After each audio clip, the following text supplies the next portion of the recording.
Hello, everyone. Another book today at Cindy Harper Speaks, and this book is entitled Annie's Gifts. It's written by Angela Shelf Medearis, and it's illustrated by Anna Rich. So Annie's Gifts. We all love gifts. Once there lived a family that loved music. Every morning, the children, Lee, Patty, and Annie, turned on some music. The floors trembled as they stomped their feet to the loud bass beat. Soon they were moving down the street to catch the school bus. Dad's covering his ears, our music so loud. After the children left for school, Mama would turn on the radio. Mama swayed with the sweet rhythm as she sipped her coffee.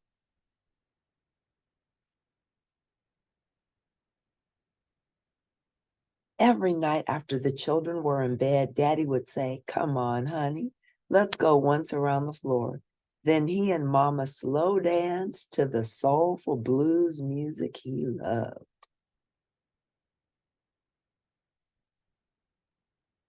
Lee loved music so much that he joined his school band. Annie thought Lee looked wonderful in his uniform with the shiny brass buttons.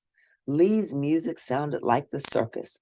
When he swung into a song on the trumpet, Annie tapped her feet and clapped her hands.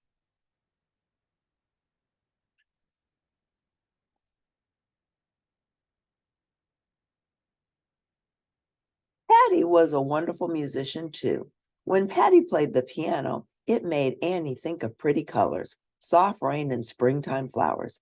Patty also had a lovely singing voice. When company came, she would entertain the guests. Wonderful, just wonderful, the guests would sigh and clap their hands after Patty's performance. Annie decided that she wanted to play an instrument too.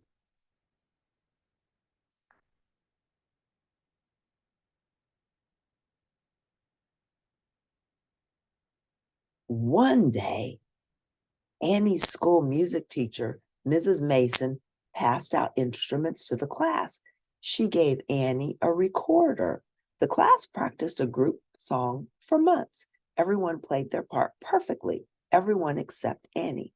When Annie played the recorder, squeaked and squawked like chickens at feeding time. "I don't think the recorder is the instrument for you," Mrs. Mason said. "I guess you're right," Annie said. "Maybe I can play the cello." "Let's give it a try," Mrs. Mason said. "I'll show you how to play it."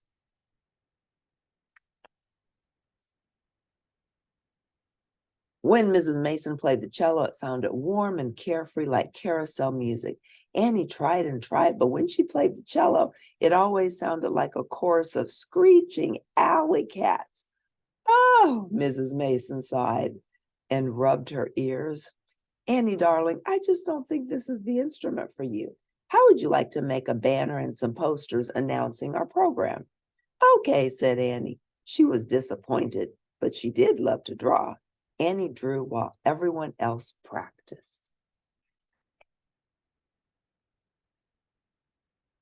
That evening, Annie picked up Lee's trumpet and tried to play it. Her playing sounded like an elephant with a bad cold. Lee begged her to stop. Annie's feelings were hurt, but she put the trumpet away. "I wish I could find an instrument to play," Annie told her mother. "Cheer up," Mama said. "We're going to get a new piano and everyone is going to take piano lessons." Soon a beautiful new piano was delivered to Annie's house. The piano was made of shiny brown mahogany. Annie peeked under the piano lid while Patty played a song. "Melody Maker" was written in beautiful gold letters. That week, all three children started piano lessons with Mrs. Kelly. After every lesson, Mrs. Kelly gave them new sheet music to practice. Patty and Lee did very well. Mrs. Kelly always told them how talented they were. Oh, but when Annie played the piano, Mrs. Kelly's smile turned into a frown. The low note sounded like a diesel truck honking its horn. the middle ones like croaking frogs, and the high notes sobbed like a crying baby. Once Annie tried to sing and play the piano for her parents' guests. Her performance made everyone squirm in their chairs. Annie was so embarrassed that she went up to her room and cried. She couldn't play the recorder or the cello. She couldn't play the piano or sing or play the trumpet. Annie had never felt so sad in her life. Sometimes when Annie was sad, she liked to write poetry to make herself feel better. She decided to write a poem about music. I love to hear music play. I practice hard every day. But even though I try and try, the sounds I play make people laugh and cry. That night, Annie put her poem on Daddy's pillow. Then she went to sleep.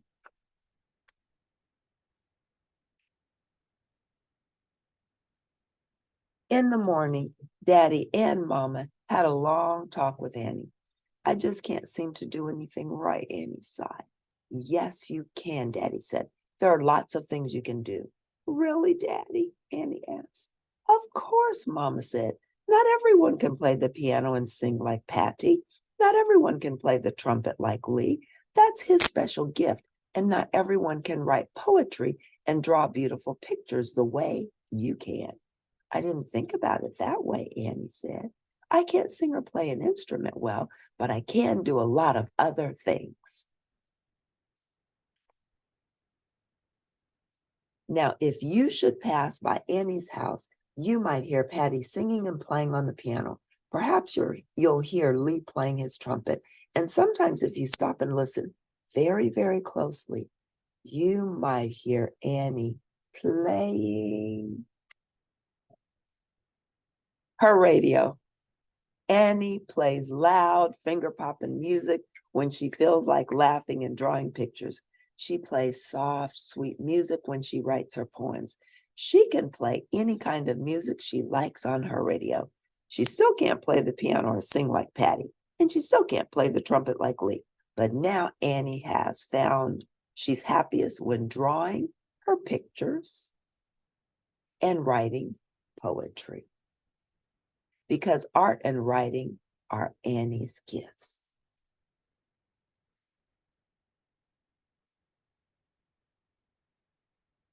Awesome.